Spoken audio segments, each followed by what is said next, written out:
Next week, it's going to be a guest preacher, Jim Wasala, who's the pastor at New River Church. So as part of the end of the 3 months or 4 months of prayer, there's a sort of combined pulpit swap. So it's there's 9 churches swapping pulpits. Now, they're not direct swaps. So I'm going down to preach at St Andrews, which is the church I grew up in. And Jim is coming here. So please look after Jim. And there's lots of different people going in all directions. So, and that's partly a reflection of the kind of relational unity that's grown among pastors, that many of them feel comfortable doing that. So I'm sure you'll really enjoy Jim. So he's got a great story to tell. He's a great guy. So that's what's happening next week. I'm going to begin a series on Revelation today. What in the world is God doing? So I don't know if this is a wise idea or not, but there will be a brief question time. Well, I'm not sure it's a wise idea preaching Revelation. No. There will be a brief question time at the end of the message. Depending how that goes, we'll carry on doing it at the end of these messages. People have always had this fascination with prophecy, with sort of secret codes that might sort of show what's going to happen in the world. Books like Nostradamus at different times sort of rise in people's, in the media and whatnot. People have claimed to have predicted world events, movies that have sort of secret codes about stuff. There's sort of a fascination with this stuff. Now, why is that? Why is there this fascination? Well, I think it's because people like to think that maybe history has got some meaning. Maybe that history is sort of going somewhere. And I think it's highlighted too. We seem to live in really uncertain times at the moment. Just had a look at brief think about the 23 years just of this century. I looked up the 10 biggest natural disasters. Remember Hurricane Katrina? Remember that? 80% of New Orleans underwater. Cost was $125 billion. That's why your insurance has gone up. The 5th worst natural disaster in the last 23 years is 2003, the European heat wave. 70,000 people died, and they're currently in a heat wave at the moment. 2005 was the Kashmir earthquake. 87,000 killed. 2.8 million people made homeless. Great Shikian earthquake in China is number 3. It was in 2008. The cyclone Nargis is number 2. That was in Myanmar. There were 138,000 killed in that. One of the tragedies of that was that the Burmese or Myanmar government wouldn't let in any aid. What's the number 1 disaster in the last 23 years? Correct, the Boxing Day tsunami, 2004. 230,000 perished. There was a 9.1 earthquake underwater just off Indonesia, caused a massive earthquake and tsunami. You think just in New Zealand, on a smaller scale, but in our own backyard, we've had the 2011 Christchurch earthquake, White Island eruption, the Christchurch mosque attack, bushfires here in Australia, flooding, climate disasters. Currently, we know we've got war in Ukraine, a lot of talk about war over Taiwan. We've had COVID in the last few years. 7 million, just under 7 million in the world killed. It's 0.1% of the world's population. Just to keep that in perspective, the Spanish flu killed 17 million, 1% of the world's population, and the Black Plague in 1300s killed 17% of the world's population. And that's at the lower end of estimates. But it just seems there's a lot happening in the world at the moment. When I grew up, which is sort of dating myself, but I grew up, it was the Cold War, was the sort of thing that books were written about, occupied much sort of thinking. I remember I was at Bible College, 1989, when the Berlin Wall was being ripped apart. And I remember watching the TV and thinking, I'm watching history here. Because Iron Curtain had been part of my life for the previous 27 years. Then there was Y2K. Remember Y2K? You know, lots of books written about Y2K. The world is going to, come to a grinding halt. At the time, we had a little crib in Waikaya, and it was, turn of the century, and Waikaya sort of had put on some fireworks, which were pretty miserable, but it was Waikaya. And it was a rainy, drizzly night, and so we sort of gave up after a while. Couldn't be bothered waiting till midnight because it was so wet and horrible with young kids. So we went home. We woke up the next morning, and the pump still, because we were worried if the electricity went off, would not have any water. But the pump still worked, and we could get water, and the world didn't stop. It was all a bit of a fizzer, really, a bit like the fireworks. Still remember the day that I'm sure many of you too can remember the day, 2001. I got a phone call from a friend of mine to turn on the TV. Turned on the TV, we were living in Eden Crescent at the time, and watched for half the morning the Twin Tower attacks, September 11. Never forget that day. Wondering what's happening in the world. The Pentagon's being attacked. What is happening? Is this the end of the world? Lots more books written about that. I can remember at least two, I'm sure there are more, sort of major financial collapses of the financial markets. If you're older, you could probably remember more. A lot of books written about that. You think, is this the end? About, the financial system seems to be collapsing. In my late teens, early 80s, there was a lot of books written, hundreds of books written around end times. It was very popular within Christian circles. Not sure why it was happening then, but it was. Lots of books explaining the countdown to the end times and Jesus' return, and how the EEC was predicted in the Bible, and how Russia was going to attack, and there's all these dates around Israel being formed in 1948, and one generation from that would be 1984, and I was considering going to university at the time, and I was thinking, what is the point? Because the world, that's how prevalent the thinking was at the time. Is there any point in going to uni? Lots of talks. Credit cards had just become popular. We're in the infancy. There was talk that credit cards were the beginning of a one world government and the Antichrist. There were stadiums filled with people talking about this stuff. And Christians were filled with fear. There was a sort of hunker down mentality around that Christ would come maybe and take us out of this horror, and it was very disempowering for Christians. And the reality is that none of this stuff, of which multiple books were written, none of it happened. None of it happened. And I, like many Christians, put Revelation on the back burner and just decided this book is too obscure, and became disillusioned with it. There's lots of other books in the Bible I could understand, and so I shelved it. And I'm sure many Christians have done the same thing. I know other people seem to have very fixed views on the end times, and so you talk to them and they're very rigid in their view. Here's what's going to happen, and it's mapped out on a chart. Remember, my Bible college lecturer couldn't do his PhD at his university unless he agreed totally with that university's end times theory. I think he sort of fudged it so he could do his PhD. First 20 years of preaching, I never preached on Revelation, partly because I didn't know what I believed. But over the last few years, I've come to, I think, a settled sort of view in terms of understanding it. And I've come to understand that Revelation as a book can be immensely encouraging, particularly in times when of chaos and when the world seems to be out of control. It's a book that can bring a lot of hope and encouragement. It's a book that talks about history and what God is doing in history. It's a book that can inspire us to get involved with God's purposes in the world. And particularly when we see earthquakes, we see suffering, we see all kinds of stuff happening, it can a book that can bring hope into the midst of it.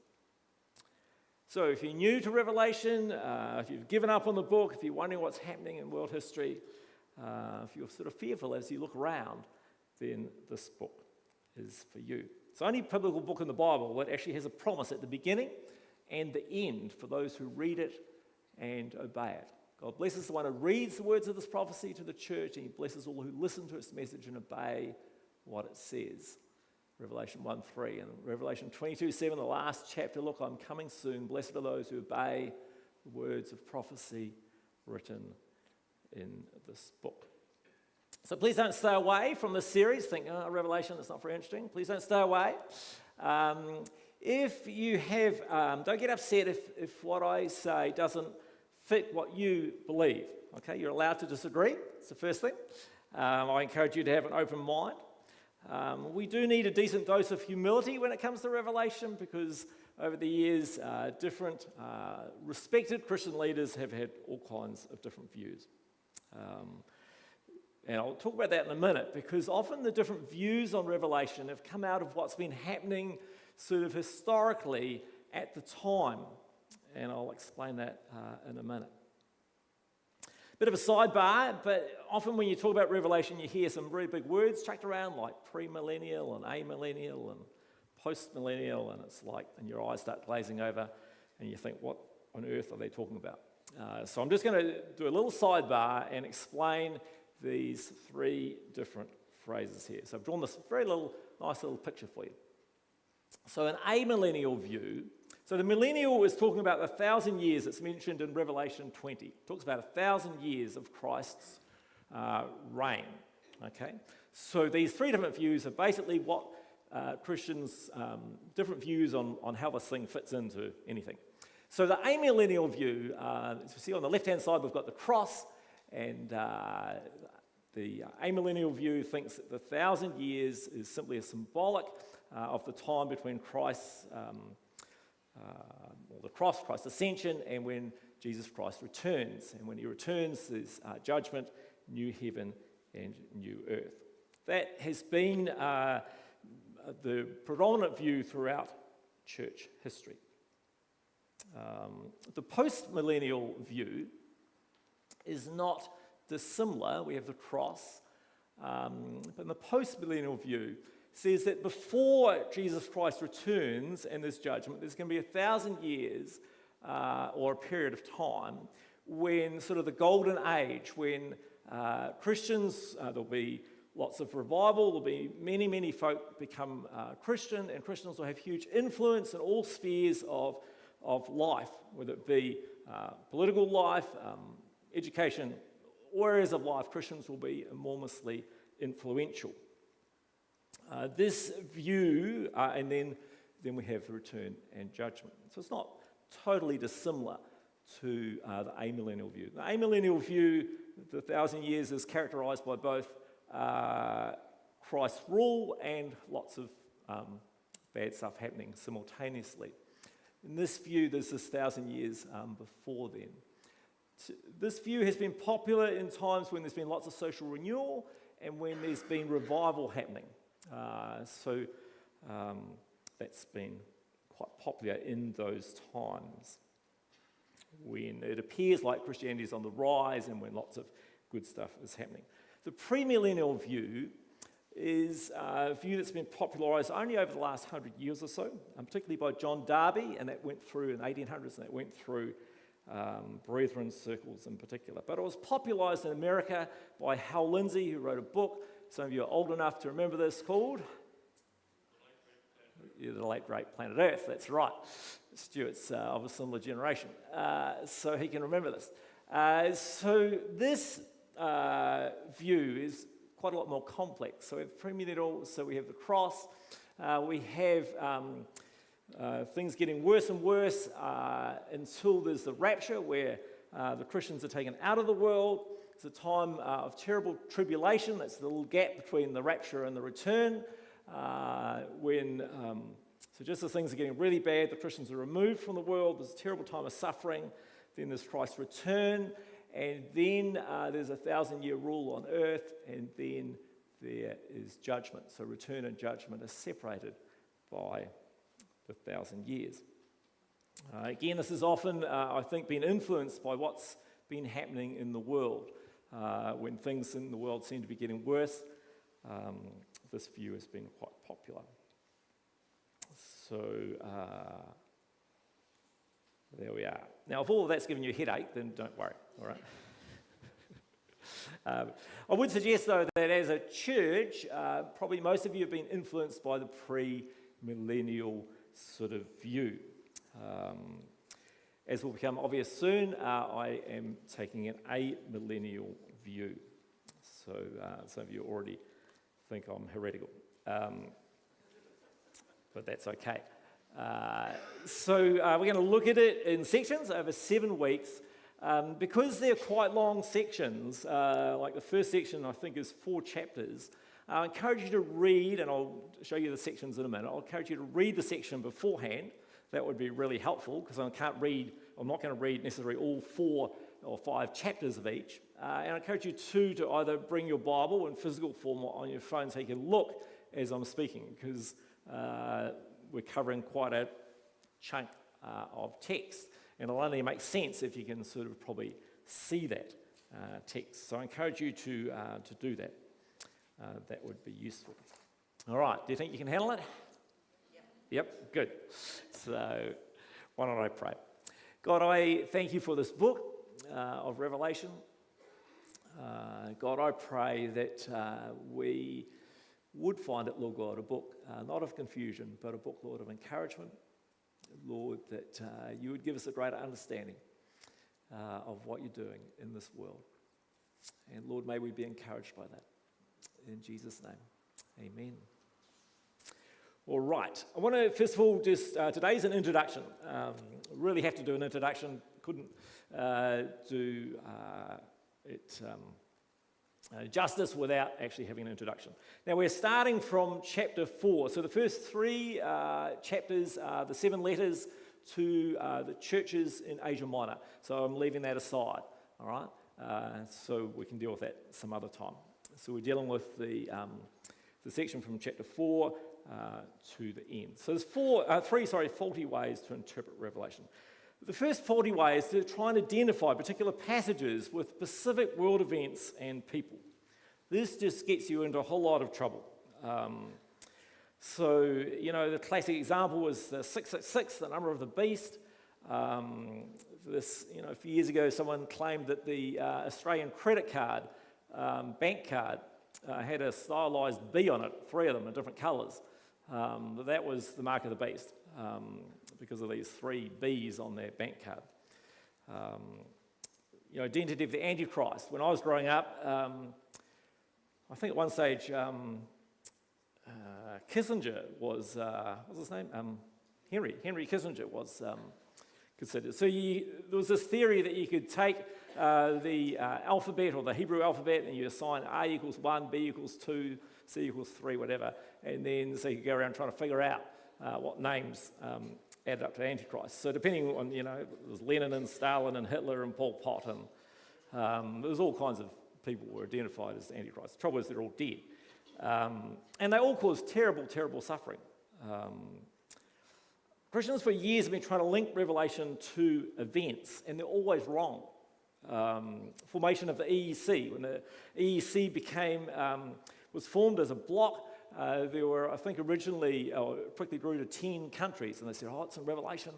It's predicted. The trouble is then they added a few more countries, and suddenly goes out the door. So it just, when this happens, and if you've been around long enough, you can see it happening repeatedly, where people try to identify events with Revelation, and then, of course, it all doesn't happen. And so people just get disillusioned. They think, wow, it didn't work out. So there's just thousands of books written about this stuff, and they're all wrong because of all history has shown that they haven't actually worked out. So then it sort of leads to disillusionment or sort of a sense of passivity. Well, we can't do anything. The world's out of control. This stuff's going to happen. And that's sort of the opposite of the Old Testament prophets who prophesied that terrible things were going to happen, but they also prophesied and encouraged God's people to get involved, to get involved in injustice, to get involved in working against evil. If we get sick, we don't say, oh, well, I'm going to die one day, so, when I die, I'll be with the Lord, so I'll just wait. No, we actually oppose sickness. We go to the doctor, we pray, we improve our lifestyle, we fight against sickness. We don't passively say, oh, well, what will be, will be. Revelation is not a book for us to speculate, not a book for us to draw up charts and plot what's going to happen. sort of voyeuristically wait for all these terrible things to happen. It's a call actually to get involved in what God is doing in the world, to be agents of reconciliation and healing. It's a book that encourages us to be passionately involved in the world. So first faulty way is to try and interpret stuff in Revelation to specific people or world events. It'll just continually get you into trouble. Secondly, to see the book as some kind of countdown to the end days. So chapter 1 is, I don't know, year 1, and chapter 22 is the year whatever, 2000 and whatever, depending what date you're going to pick that you think the world's going to end. I mean, this is just an embarrassment when people do this, because history is littered with books. I mean, year 2000 was a classic, because, just exactly the same thing happened at year 1000. Oh, 1000 must be going to come back. 2000, it's all, the world's going to go to pop because of Y2K. I mean, they've all been wrong. Mark 13, Jesus says, beware of people that try and predict when I am coming back, because only the Father knows. It's not a chronological book from book to book.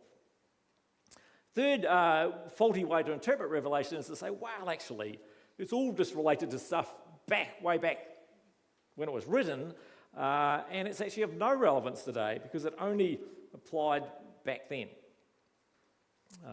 When Martin Luther was around, he decided he would get rid of the book of Revelation because he didn't like it. So he said, too obscure, despite it says there's a promise about those that read and obey it, he said, no one understands it, so we'll just ditch it and get rid of it. So there are faulty ways to interpret Revelation. There are 4 keys to understanding Revelation, and the first key is context. Context.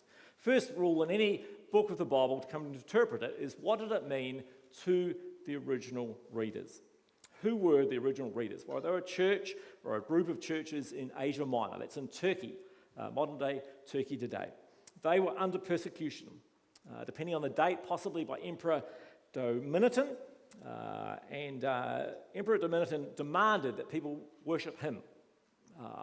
And so the church was under great threat of persecution. We think it's written by the Apostle John, disciple John. Serious debate about that, but let's just go with that. Because it's easiest. And John moved from Jerusalem. You can see Jerusalem way down the bottom there. And he moved to Ephesus, which is not on that map. It's very useful. Number 1. 1. Where is Ephesus gone? 1. 1 is somewhere. Oh, in there. That's very hard to read. 1. Beside the 2, I think. So anyway. Very clear map. Don't use it on your holiday. He moved to Ephesus and became the bishop there of the church, and then he got exiled to Patmos, which is an island about 80k off the coast because of who he was as a Christian leader. Patmos was not a holiday camp, it was a labour camp where people who the emperor didn't like got sent. They did work in the mines, so it wasn't sort of a holiday. It was quite a harsh sort of place. Had a temple, a Greek gym, had homes for those that the guards and whatnot. Probably he was able to have messengers come out and see him from time to time. And it was written to these churches, and that's the 7 churches there. It was written to these churches to encourage them as they were under persecution. See, if Revelation was written about some future events, would it be of no comfort at all to the readers? I think that's all the stuff, 2,000 years from now, makes no sense. No, it must have meant something to the original readers. So any interpretation of a book must be one that makes sense to those that read it originally. Second key to understand it is that it's actually a series of 7 visions. And this is where the structure, and I'm using this structure to help understand Revelation. It's a series of visions, all saying similar things, but looking at it from a slightly different perspective. So, and they're not chronological. This is not a sort of literal calendar here, but a series of visions all looking at history telling the same thing in different ways. If you try and make it some chronological calendar, you just get a headache. You have to distort because it doesn't fit, it doesn't work. It just goes all over the place. When you see it as 7 separate visions, and often the vision starts with the words, and I saw in the heavens, so often that's the key to sort of seeing the start of the vision. And the vision covers what the Bible calls the end times. The end times are basically any time. In recent times, we talk about end times as just before Christ returns, but the Bible uses the word end times as the time from Jesus' ascension to his return. And it's looking at that time. So we have these 7 visions, chapters 4 to 7, which is next week, the coronation in heaven. Then the second one is the 7 trumpets of judgment. 12 and 14 is the woman, the child, the dragon, the beast, and the harlot. The 7 bowls of wrath is the fourth one. The 5th is the woman on the beast, the fall of the harlot and the beast. The 6th vision is the white horse, the 1,000-year reign. We've briefly mentioned that. Final judgment, death of the dragon. And chapters 21 and 22 are the new heaven and new earth. So key to helping understand is to see a series of visions looking at the same view of time from a slightly different perspective. This will help you make sense of it rather than read it chronologically. Thirdly, we need to understand the language. This is the language of symbol, okay? Visions are symbolic. Now, we live in an era where we like facts. So it says a trumpet, so it's a trumpet. We're sort of very factual. This is a language of art, not of science. Visions use symbolic language. The beautiful woman, the whore, the horseman, they're not necessarily actual people. They represent events, situations, and movements within history. We use symbols actually, if you think of political cartoons, all right? They use symbols in a very similar way. So if you see a kiwi on a political cartoon, you don't see it literally as a kiwi. You know it doesn't mean a literal bird, all right? Do you? You understand that the kiwi represents New Zealanders. So the symbol of a kiwi, it's not literal. It's representative of something. There are a lot of symbols used in political cartoons, and we sort of understand them. So each vision, as I said, begins with life after Jesus' ascension, and it generally ends with either a scene of triumph in heaven or a scene of judgment. And the visions sort of increase in intensity until we reach judgment. Now, this form of literature, it's called apocalyptic literature, it was common in the time. So there are other apocalyptic books written using this sort of language. So the symbols generally had a common meaning that were understood, just like we understand what a kiwi means in a cartoon. So some of the common symbols used are a sealed scroll or book, which is basically sort of God's plan or God's unfinished plan for the age, for the time. Eyes, symbolizing intellectual penetration. Lion is strength. Man is intelligence. Ox is service. Eagle is swiftness. Generally, the number 4 is associated with the 4 directions, east, northeast, southwest. Number 6 is the number of incompleteness. Number 7 is the number of completeness. I'll talk about 144,000 and 1,000 later on when we get to them. But they're symbolic. They represent something. Fourthly, the book is written not from our perspective, it's written from God's perspective. It's a revelation, it says, from God. From God. And at the center of all of understanding of Revelation, and central to history, is Jesus Christ and the cross. So if we're wondering what's happening in the world, when we see the news, we read the papers, central to understanding history is the cross. And this is made very clear in Revelation chapter 5, so that the center of everything is the cross. Revelation chapter 5, I saw a scroll in the right hand of the one who was sitting on the throne. Remember, scroll represents what? Yeah, God's unfinished plans for the world. All right, just testing. Well done, Jono. Someone was listening. All right, there are notes out there. So a scroll in the right hand of the one who's sitting on the throne. That's God's plans for the world, God's unfinished plans. So it was writing inside and outside the scroll, and it was sealed with 7 seals. 7 represents completeness. That's right. And I saw a strong angel who shouted with a loud voice, "Who is worthy to break the seals on the scroll and open it?" But no one in heaven or earth or under the earth was able to open the scroll and read it. Began to weep bitterly because no one was found worthy to open the scroll and read it. But one of the 24 elders said to me, "Stop weeping. Look, the Lion of the tribe of Judah, the heir of David's throne, has won the victory. He's worthy to open the scroll and its 7 seals." Who's the Lion of the tribe of Judah? Jesus. Lion representing strength. Oh, good on you. Then I saw a lamb, which represents Jesus, right, that looked as if it had been slaughtered, but was now standing between the throne and the 4 living beings and among the 24 elders. He had 7 horns and 7 eyes. What do eyes represent? Yep, into knowledge, basically. He had 7 horns and 7 eyes, which represent the 7-fold Spirit of God that is sent out into every part of the earth. He stepped forward, took the scroll from the right hand of the one sitting on the throne. When he took the scroll, the 4 living beings, the 24 elders, fell down before the Lamb.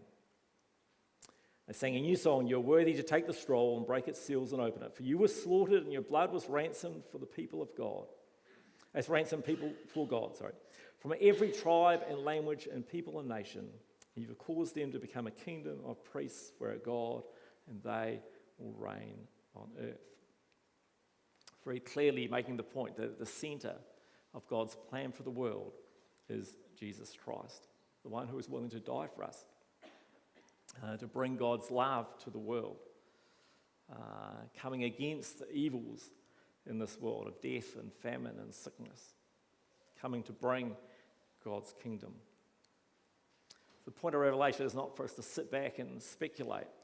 The point of Revelation is to encourage us to join with God in what he's doing in this world. So I trust you'll be excited about this series. I trust it'll make some sense of this book that has caused such mystery.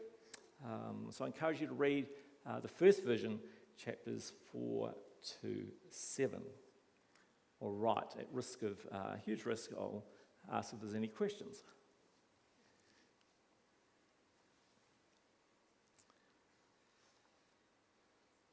Anybody got any questions? Who's the guy on the top left of the photo? It's probably the Antichrist. No, top left. I've got no idea. It's just off the internet. A picture of world events. So,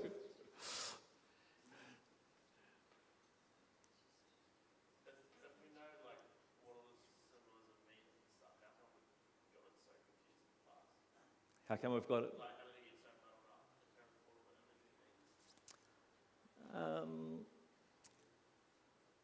It's a good question. As I say, I think if you look at the broad span of church history over 2,000 years.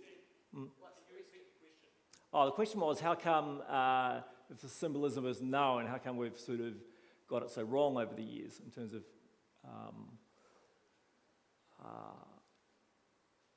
as I say, if you look over the span of history of the church, then amillennial view has been the predominant view, but we have had these other two views, and I think they've been influenced partly by what's been happening, in society at the time. But yeah, the whole sort of rapture sort of stuff and the more literal interpretation is relatively recent in the span of history and popularised, particularly in America. But as I say, you have to hold these things lightly. In terms of saying, which view is right. But to me, an amillennial view is the only view that makes sense in terms of good basic biblical scholarship of saying, actually, this book had to have some meaning to its original readers.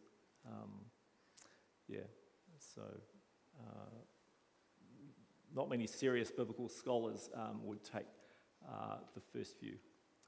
But I'm probably in danger of being shot by saying that. Yeah, aside from a few in some North American Bible colleges that have been enormously influential. But it could Yes. well be true, because every generation has thought that we're at the end times. That's right, and there's been people that have said, but yeah, I would suggest that I suppose those that have taken it in a more literal sort of way have basically been embarrassed because it hasn't worked out. And I've got scores of books, most of them I've chucked out, from the 80s and that sort of predicting all kinds of things that basically have proved to be wrong when you take a more literal sort of view of it. But again, a more literal view doesn't make sense to its original readers. So, yeah. And this style of language is known. I mean, it's just like we understand poetry. So we understand if you read a poetic section in the Psalms, we understand that it's not to be taken literally. So when we read a history section of the Bible, we're reading it more in historical. So apocalyptic literature is a known form of literature. Yes? Are you going to be cross-referencing this with the likes of Jesus' teaching in Matthew 24 and Paul's teaching to the Thessalonians? To some extent, yeah, certainly there's stuff in Matthew around Jesus, possibly not. Yeah, the teaching in Thessalonica is used to support sort of a rapture sort of view. Yeah, we'll talk about that briefly. Yeah, so, but I think the key to interpreting Revelation is to use particularly the rest of the Bible, which is good biblical scholarship anyway, and yeah, the Old Testament, yeah, in terms of use of how these things are understood. But yeah, look, I also recognise that some of you will come up with a different view and you might not agree, and that's absolutely fine. You have to hold these things lightly. You can hold a different view. I just encourage you to be open potentially to this this way of looking at it. And if it encourages you to go back and study it some more and say, no, I think you're wrong, that's good as well, because it's forcing you to go back and revisit what you do believe. So I don't mind if that's the case. So if it encourages you to dig deeper into the word. I would simply, if I spent 7 weeks presenting all 3 different views and trying to, you'd simply get a headache. It would just be too difficult. So I've set the scene as to why I believe this view, taking it symbolically, is the way to go. So I've set the scene today in that. In a sense, the assumptions of today are those that will flow through to the other weeks. Yep. I'm just interested in the other apocalyptic literature. Who was writing that at the time? So there are other, just like there are other writings that didn't make the Bible, other books that were written. So at the time there were other literature being written in this style. I could find you some references if you like.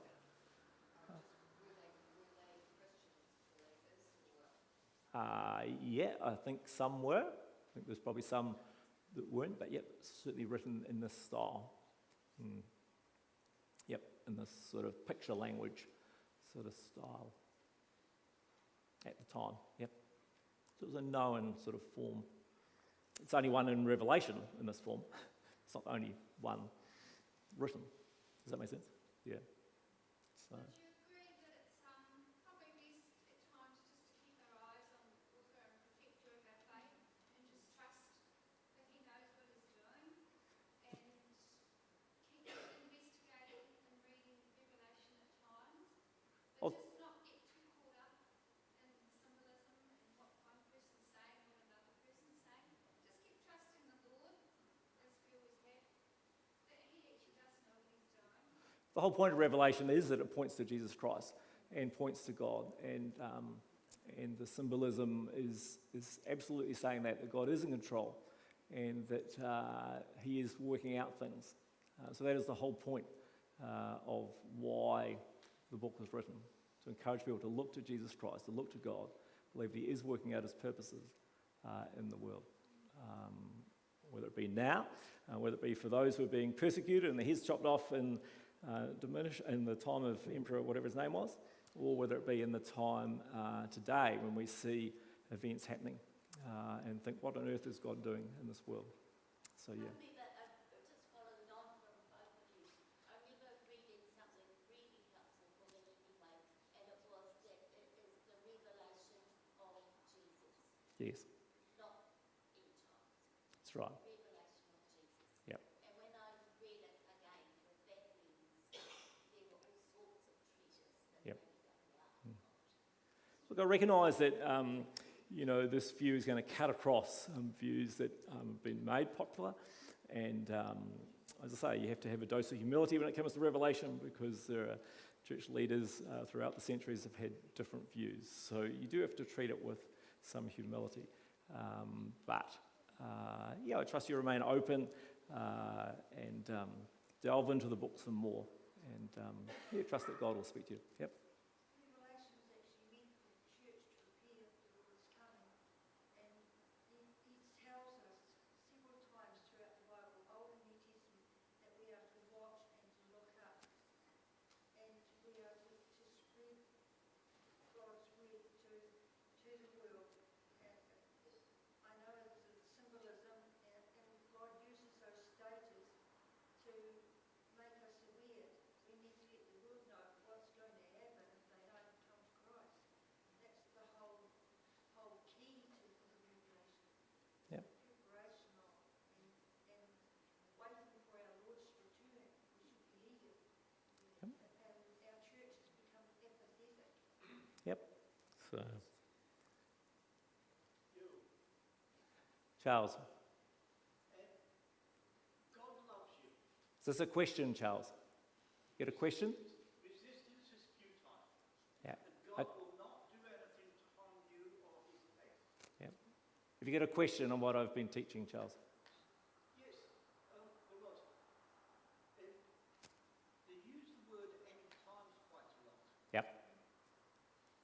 I think it needs to be established that end times doesn't mean the end of the world or the end of the human race. It only means like the end of the day. Yep. End times in the Bible is used to indicate the time from Jesus' ascension to his return. So it's this whole period of time of which we're in the middle of. We tend to use it as meaning the time just before Jesus returns. That's not really a biblical view of what the word end times means. It's the whole period of history between the two. So yeah. Okay, so there's notes there at the help desk. So there's always sermon notes there. I've run off a few more. If they run out, just leave your name at the desk, or I can run some more off. That would be great. So, thank you, Tanya.